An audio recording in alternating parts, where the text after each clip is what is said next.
So there's absolutely no doubt that Abby versus Ellie is going to go down and has gone down as the most controversial fight in Naughty Dog's gaming history. The Last of Us 2, when it came out and we all experienced this fight for the first time, both round 1 and round 2, the final fight, we were overtaken by so much emotion. We were overtaken by just so much of a wave that the developers of Naughty Dog put on us at the time that caused a lot of controversy. And today we are going to talk about why Ellie just did not stand a chance in this fight at all. For round 1, when we think about it, Ellie, at this point in the game, we had no idea. We barely knew Abby's backstory. We barely knew what in the hell, why in the hell Joel was gruesomely targeted the way he was. We had no clue. We were just blinded by, we need to find Abby and we need to stick it to her. And we made our way through just a bunch of blind vengeance stages throughout the game, and obviously the gruesome murders of Abby's crew. But we were still kind of working our way through the story. We finally get to the point where Abby finds us in the first fight at the theater.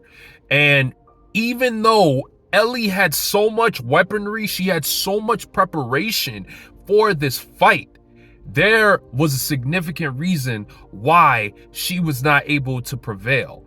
And on the surface, yes, it does look like Abby is stronger. It looks like Abby is just going to blow right through Ellie. Even though Abby has that strategical militant advantage because of her backstory and where she comes from, we honestly, when we see round 1 of this fight, both Ellie and Abby are fighting at the same level of vengeance hunger. They're both out for the blood. They want it. It's based off of getting this vengeance for both Joel and, on Abby's side, her father and her friends at this point.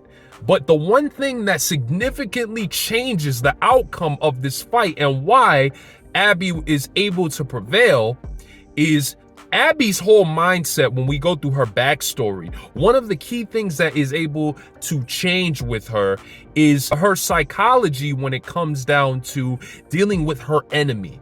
We know that Lev and Yara played a significant portion in the shift of characterization when it comes down to Abby and the way she looked at her enemy. She now has a changed perspective that otherwise, if it weren't there, she would have just went right through Ellie and Dina and the whole team. But because Abby has this new psychological advantage on Ellie, she is able to not only dominate the fight physically, but able to dominate the fight in Ellie for both fights psychologically.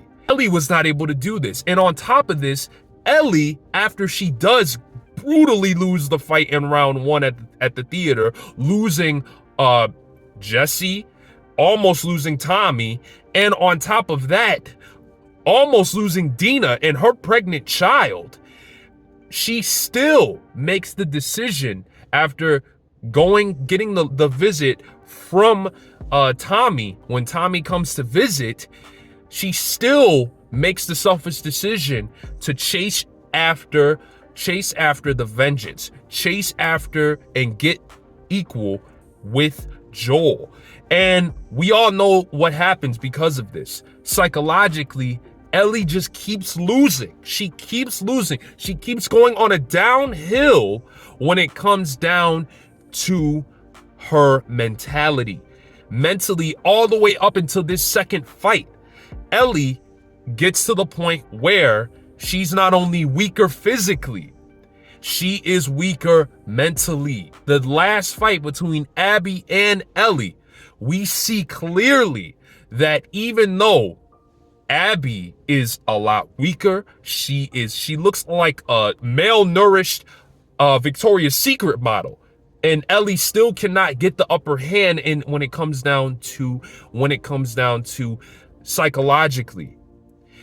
Ellie, even at one point, has to resort to drastically making a threat in order to get her way in killing Lev, making it so Abby has something to bargain with her to give her the fight that she wants. This is still to no avail, because Ellie gets into this fight with Abby, and one of the key things that makes this fight different and makes it look like there is hope for Ellie to get this ascend to this higher mental state that Abby is on.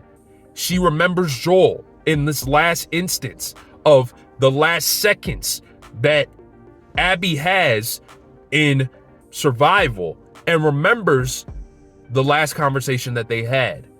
And that conversation is based on forgiveness of Joel for doing what he did. And that's not only what Joel did, but it's Joel's enemies as well. How everything that surrounded what Joel did is going to lead up to, as we see what happened with Ellie, its forgiveness is shrouded over all of that. Is it to be debated that she knows that one of the reasons why she had to let that fight go is because she had to forgive Joel, and not only Joel, but his enemies as well, which brings us back to the very first fight, where Abby was able to prove superior psychologically and a little bit physically. And not only that, the last fight where Abby was really able to prove again that I am above you as an opponent psychologically.